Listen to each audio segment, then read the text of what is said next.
Yo, people, we're saying it's your boy, Wizzy 13. Make sure you guys like, comment, and subscribe. You already know what it is on this channel. This is the match preview for the Arsenal versus Aston Villa game at the Emirates. And you guys already know what I do. I always give you guys some quick stats before we get into it. So let's jump right into it. So this is going to be the 19th match day in the Premier League. Arsenal have played 27 games this season in all competitions.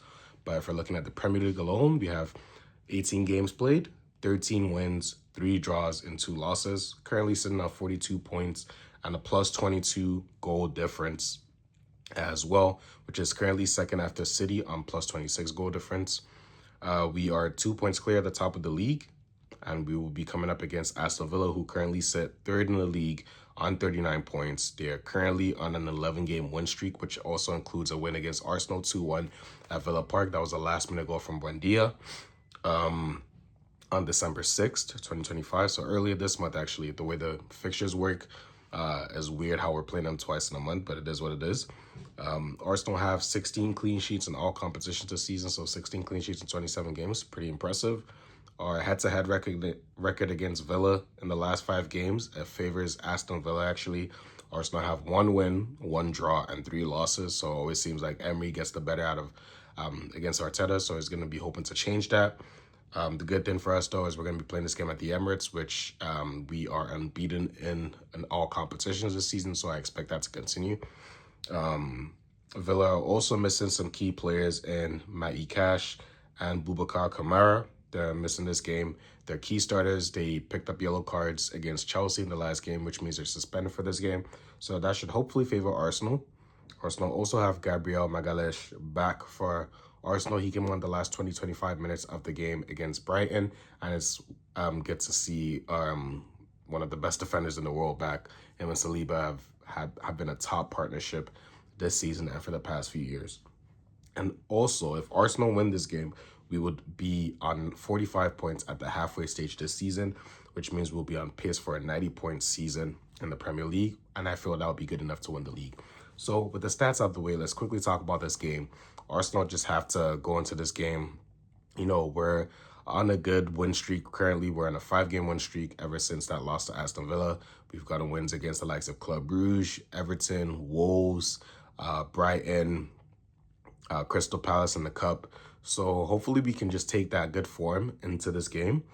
Obviously, the main thing right now for Arsenal is we need to be converting our chances. So I wouldn't say that performances have been bad. Actually, the performances have been really good. But up until that final action, we just haven't been clinical enough. And against the likes of Aston Villa, we need to be clinical. When we get those opportunities, we need to take them. This kind of reminds me of that 23-24 season we had 2 seasons ago, where the first half of the season was a bit shaky, but the second half we really kicked into gear and went in a nice run of form. I think what we do need to do this season, or the second half of the season, is to have a 23-24 second half of the season kind of run. If we go close to anything remotely, that record, which was 16, I believe it was 18 games, 16 wins, 1 draw, 1 loss. If we get something like that, that's what, 16-30. That would put us pretty much on like a 49, 50-point pace, which is absolutely insane. Like, if we get anything close to that, I think the league is secured. So we need to go on good form now and just convert our chances. And I think it's going to eventually click. I don't think we can miss these many chances, like just keep going on forever and ever. But I do think that eventually it's going to click, and I'm hoping it starts in this Villa game. We need to also get revenge on them for that game at Villa Park where we lost in the last minute, courtesy of a Buendia goal. When that game realistically probably should have been a draw. But with key players coming back, the likes of Gabriel, which I expect to start, I expect Rice to go back into his normal position. It should hopefully strengthen us and hopefully let us get the stub. So I'm going to give you guys what my predicted lineup is going to be for this game. I'll put it either side here, but any goal obviously is going to be David Raya. Beautiful save against Brighton to pretty much win us the game. Like, that, for that save alone, like, it's no doubt to see why a lot of people had him as the man of the match. So David Raya obviously goes in goal, #1 choice keeper, and for me, best keeper in the Premier League this season.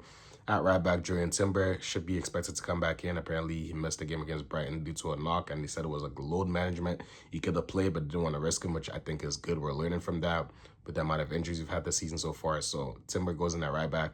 Center backs now is going to be Saliba and Gabriel. I think Gabriel got those last 20-25 minutes against Brighton, obviously to secure us the win, but also give him some minutes to get before a big game such as Aston Villa, not throw him in just cold.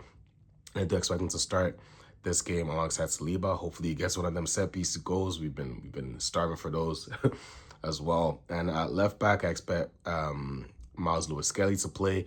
Ricardo Calafiori might be back for this game, but maybe they're thinking might just have him on the bench and then have him start the game against Bournemouth on the weekend. No point in risking him if he's just coming back with what was feared to be an injury in the warm-up against Brighton. So I expect Lewis-Skelly to keep his place at left back. Now, the midfield is obviously going to be going back to what our first choice midfield is. On the game against Brighton, we played a midfield of Marino, Odegaard, Zubimendi, which I felt was all right. Odegaard was obviously the man of the match. But I expect Rice, who played right back in the game against Brighton, to come back into midfield alongside Zubimendi. So I expect it to be a Rice, Zubimendi midfield as the pivot, and in front of them, Odegaard, who obviously likes to drop deep as well to conduct play. I'm going to go with that Rice, Zubimendi, Odegaard midfield, which I currently believe is our best midfield at the moment. Obviously, I would like to see Eze more involved in that midfield as well, but I think right now it's going to be Rice, Zubimendi, Odegaard, and the attack is going to be Trossard on the left, who's been, for me, our best attacker this season. Saka close behind him, but in terms of productivity in front of goal and stuff, is Trossard. I expect to be Saka on the right wing, got an assist for Odegaard. Probably should have left with 2 or 3 assists. Played one ball across the box, no one was there to be found. Played one from Martinelli for an easy tap in. He blazed over the bar. Don't ask me how he missed that, because even I don't know. But Saka should play, and I'm hoping he gets a goal. He's been wasteful in terms of being clinical in front of goal. I expect him to kick into gear because we know the quality Saka has, and I expect him to eventually start converting his chances. I'm hoping to start against this game in Aston Villa. So Saka's going to be on the right, Trossard on the left, and down the middle is going to be Victor Gyökeres. Now I'm tempted to drop him for this game. He hasn't been what we've hoped him to be. Coming from Sporting, we thought he'd be this clinical striker for us. He's on 7 goals in all competitions this season, 5 in the Premier League, not good enough. So I'm hoping he has a big start to the second half of the season, and he can start doing that by getting a few goals, or even just a goal. I'm saying a few goals, like, let me not be greedy. Hopefully he gets a goal against Aston Villa, but he's going to be the number 9 starting striker. That's what we bought him for. Havertz is still coming back from injury. I'm not going to play this, and I don't want to play Marino as well, because the way Aston Villa play, they play attack and they come attack you, so we need someone to stretch the opposition to go towards the other way. Victor Gyökeres has the pace to do that, so Victor Gyökeres keeps his spot, not by merit at this point, but just because of the type of profile he is. We're going to need him against Aston Villa, pushing him the other way. So yeah, that's my predicted lineup, or preferred lineup, should I say, where I do think Arteta is going to go mostly with that. In terms of score prediction now for this game, it's going to be a tough one, but I am backing Arsenal to win this game. I'm going to go for an Arsenal 2-1 win. Hopefully we can keep a clean sheet, but of course Watkins scored a brace against Chelsea, and you know he's a Arsenal fan, so you just know he's going to want to turn up, and he always loves to score against us as well, so I could see him scoring. But I expect us to get a 2-1 win, and I'm going to go for the likes of Trossard and Saka to be the goal scorers for this game. So a 2-1 win for Arsenal, which would put us on 45 points. I think the good thing for us this time is we play before City, so we can kind of set pace. If we win, we go 5 points clear of them, and we'll just be hoping they lose against Sunderland or draw, at least drop some points, and we can extend that gap. If we beat Aston Villa as well, that extends the gap against Aston Villa, because they're currently only 3 points behind us, so we need to create some daylight between both of us right now. So yeah, 2-1 win for Arsenal is what I'm going to go with. Trossard and Saka to be the goal scorers.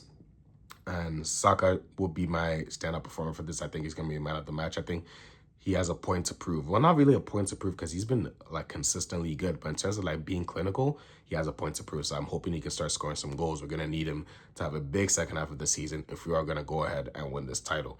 But yeah, it's been your boy Muzi13. Make sure you guys like, comment, drop a subscribe as well. And I'm going to see you guys on the post-match reaction after we've hopefully gotten that win against Aston Villa.